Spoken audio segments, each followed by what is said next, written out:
At 07:43 hours on February 5, 2025, the destroyer USS Mason detected something on its AN/SPY-6 radar that would shake oil prices to their core within minutes.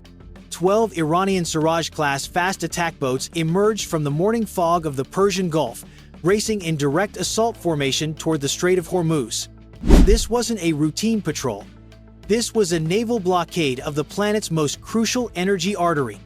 Commander Sarah Mitchell watched the screens from the Mason's Combat Information Center with the ice-cold composure that only comes from 15 years hunting Somali pirates and ISIS terrorists. But this was different. The Iranians had just turned off the tap on 20% of the world's oil, and her Arleigh Burke-class destroyer was the only thing standing between them and global economic collapse. The Siraj boats raced at 40 knots in perfect swarm formation, each one armed with lightweight, short-range anti-ship missiles designed for saturation attacks. Backing up the fast boats were Noor and Gadir coastal batteries, strategically positioned along the strait to create a crossfire corridor that could turn any tanker into burning scrap metal in seconds. Aboard the lead boat, Commander Reza Hosseini had received direct orders from the Supreme National Security Council: close Hormuz until the United States lifted all sanctions on Iran's nuclear program. Hosseini knew he was playing with nuclear fire, but Tehran had calculated that Washington wouldn't risk a regional war to keep trade routes open. It was a spectacularly stupid bet against the Navy that had kept the world's oceans open for 80 years. At 07:49, the situation became dramatically more complicated. The Mason's automatic identification system detected 17 oil tankers sailing directly toward the Iranian blockade. Flying flags from Kuwait, Saudi Arabia, the United Arab Emirates, and Norway. $3.9 billion worth of crude oil floating unprotected toward a naval war zone. The USS Gravely and USS Carney took flanking positions while the Mason activated its AN/SLQ-32 electronic warfare systems. The Iranians had just discovered why challenging the Fifth Fleet in open water remains a suicidal idea. At 0800 hours, Hosseini made the mistake that would turn this crisis into naval legend. He activated his Fars 3 fire control radar and aimed directly at the Kuwaiti tanker Al-Zur, loaded with 2 million barrels of light crude. In naval warfare, this is equivalent to pointing a loaded gun at the head of the global economy. The Mason's response was immediate and lethal. Its 96 vertical launch cells automatically loaded with RIM-162 ESSM Block II and RIM-174 Standard missiles, enough firepower to send the entire Iranian flotilla to the bottom of the Gulf in under 3 minutes. But the Iranians had a hidden card that American radar screens couldn't detect. At 0806, the Mason's sonar operators detected the most terrifying sound in modern naval warfare: the turbine noise of a Fateh-class submarine accelerating to attack speed. The Iranians hadn't just sent suicide boats. They'd positioned a diesel-electric submarine armed with 600-kilogram torpedoes and cruise anti-ship missiles. Commander Mitchell immediately activated Alpha Strike Protocol. Within seconds, her AN/SQS-53 active sonar systems flooded the water with sonic pulses capable of locating a coin on the ocean floor. The Iranian submarine Beset lit up like a burning barn on the Mason's screens. At 0809, the crisis escalated from naval blockade to direct confrontation when the submarine Beset executed a simulated collision course directly toward the Mason. It was pure Iranian intimidation, a hostile approach maneuver designed to demonstrate they could threaten the American destroyer whenever they wanted. Mitchell's response was pure American professionalism mixed with justified arrogance. She ordered the immediate deployment of Mark 39 active sonobuoys directly over the Iranian submarine, not to attack it, but to show them exactly what would happen if they decided to play for real with the US Navy. The sonobuoys completely surrounded the Beset, creating an acoustic cage that eliminated any possibility of covert movement. It was a clear message. The Americans had the capability to track and destroy their submarine from the moment it emerged from Bandar Abbas port. But the real power demonstration came when reinforcements arrived. At 08:15, the sky over the Persian Gulf darkened with the shadow of 24 F/A-18 Super Hornet fighters from the USS Abraham Lincoln. The Nimitz-class supercarrier had been sailing in the Arabian Sea, 300 nautical miles away, when it received orders to launch everything that could fly. The Super Hornets carried AGM-84 Harpoon block, 2 anti-ship missiles, and GBU-12 paveway laser-guided bombs. Enough destructive power to turn the Iranian fleet into an artificial reef in a single pass. The fighters positioned themselves in high-medium-low combat formation, creating overlapping layers of destruction from 5,000 to 25,000 feet. Hosseini looked up and saw exactly what the Americans wanted him to see: total air supremacy deployed in under 20 minutes. Each Super Hornet could attack from beyond the range of his defense systems, and their APG-79 radars could track dozens of targets simultaneously, while his own mechanical systems swept the sky like blind beacons. At 08:22, the situation took an unexpected turn when Iranian fighters appeared. 8-14 Tomcats took off from Bushehr Air Base, relics from the Shah's era modified with long-range Fakhor-90 air-to-air missiles. The Iranian pilots knew they were flying coffins with wings against the world's most advanced naval aviation, but they had orders to demonstrate that Iran didn't intimidate easily. The Iranian formation leader, Major Ali Jafari, a veteran of the Iran-Iraq War and pilot with 4,000 hours in 14s, headed directly toward the American Super Hornets. It was a surgical suicide maneuver. Get close enough to achieve a shot, get far enough away to survive. The American pilots from Squadron VFA-103 Jolly Rogers responded with the technological superiority that only the U.S. Navy can deploy. Their Link 16 data systems shared target information in real time, turning 8 individual fighters into an integrated war network. The first intercept occurred 40 nautical miles from the Strait of Hormuz. Commander Jake Thompson, a veteran of Syria and Iraq with 200 hours of real combat, flanked Jafari's 14 without the Iranian realizing until it was too late. For 15 seconds, Thompson maintained laser lock on the Iranian Tomcat's cockpit while transmitting in perfect Farsi.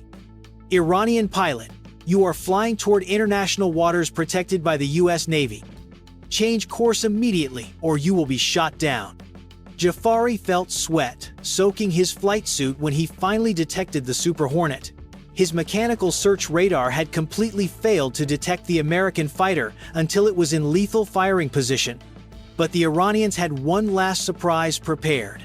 At 08:35, Iranian coastal batteries activated simultaneously. Noor and Ghadir missile systems emerged from fortified bunkers along the Bandar Abbas coast, aiming directly at the American destroyers. It was a coastal force demonstration designed to show that Iran could turn the Persian Gulf into a naval graveyard if the United States escalated the conflict. The American response was immediate and overwhelming. The USS Carney activated its Tomahawk Block 5 cruise missile targeting systems, painting 4 Iranian strategic positions near the coastal batteries with laser designation. Not to attack the installations, but to demonstrate they could eliminate any land-based threat whenever they wanted. Iranian early warning systems immediately detected the laser designation signals, confirming they were being targeted with surgical precision from the sea. It was American power cartography. We're showing you exactly where you can die if you decide to continue with this stupidity. At 08:42, Commander Hosseini received a direct communication from the USS Mason in fluent Farsi. Iranian commander, you have 30 seconds to change course toward Iranian waters. After that, your boats will be considered hostile threats and destroyed without warning. Hosseini looked at his radar screens and saw tactical reality in all its magnitude. 24 American fighters completely controlled the airspace. 3 Arleigh Burke-class destroyers had him in their sights, with weapon systems that could track him all the way back to his home port.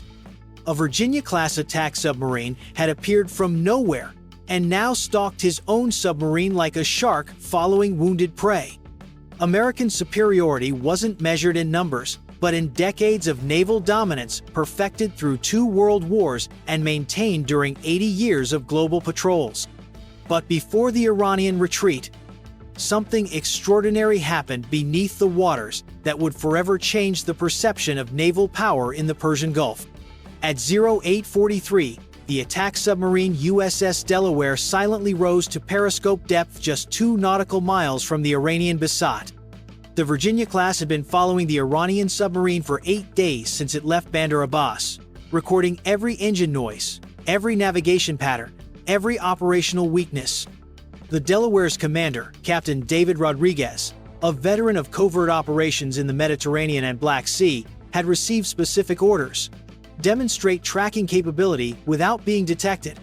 What the Iranians were about to discover was that their most modern submarine had been sailing with an American shadow for over a week.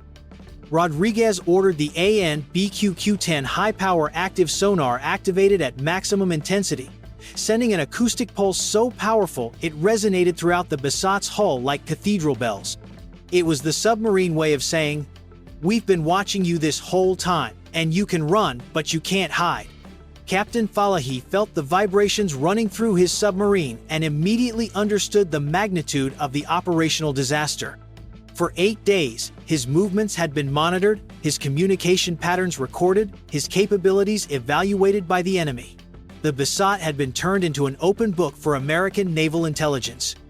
Meanwhile, in global financial markets, the Persian Gulf crisis unleashed an economic storm that spread from London to Tokyo. At 0830, when news of the Iranian blockade reached trading floors, Brent oil prices jumped from $82 to $115 per barrel in under 10 minutes.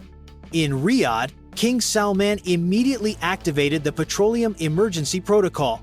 Saudi Arabia increased production by 2 million barrels daily and opened strategic reserves to prevent energy market collapse.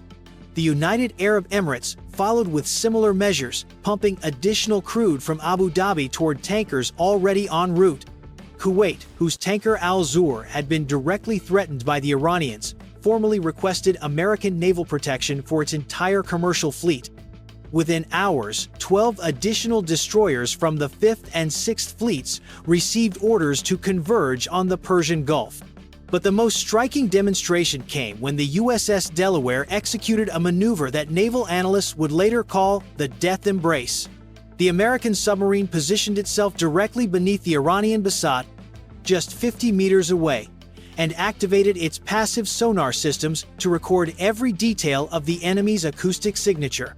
For 5 minutes, the Delaware maintained that position, so close that their crews could hear the mechanical noises of the Iranian submarine through the water. It was a clear submarine message: we can get as close as we want, whenever we want, and you'll never see us coming. Rodriguez meticulously documented every engine frequency, every propeller vibration, every distinctive sound that would allow American submarines to identify and track any Fateh-class submarine in future operations. Intelligence worth millions in naval warfare. At 0845, Hosseini made the decision that would save his life and those of his sailors. He ordered the entire flotilla to reduce speed and change course toward Iranian territorial waters. Officially, he was completing scheduled naval training exercises. In reality, he was preventing 12 Iranian boats from becoming burning scrap metal. Major Jafari received similar orders from Air Command in Tehran. The 14s returned to Bushehr with nearly empty fuel tanks and the bitter understanding that they were flying 70s technology against 21st century warfare systems. The submarine Basat dove to maximum depth and sailed silently toward Iranian waters, followed the entire time by the American submarine, documenting every noise, every maneuver, every weakness for future operations. At 0900, the oil tankers resumed normal navigation through the Strait of Hormuz under permanent escort by American fighters. 17 ships loaded with $3.9 billion in crude passed peacefully through waters that an hour earlier had been on the verge of becoming a war zone. Commander Mitchell watched the Iranian retreat from the Mason's Bridge with professional satisfaction. Once again, the Fifth Fleet had kept the world's commercial arteries open against a regional power that had confused aggression with real military capability. In Tehran, the Supreme National Security Council met in emergency session. For the first time since the Islamic Revolution, Iran had faced the real possibility of losing its entire navy in a single battle. The mullahs learned that closing Hormuz required something more than fast boats and revolutionary rhetoric.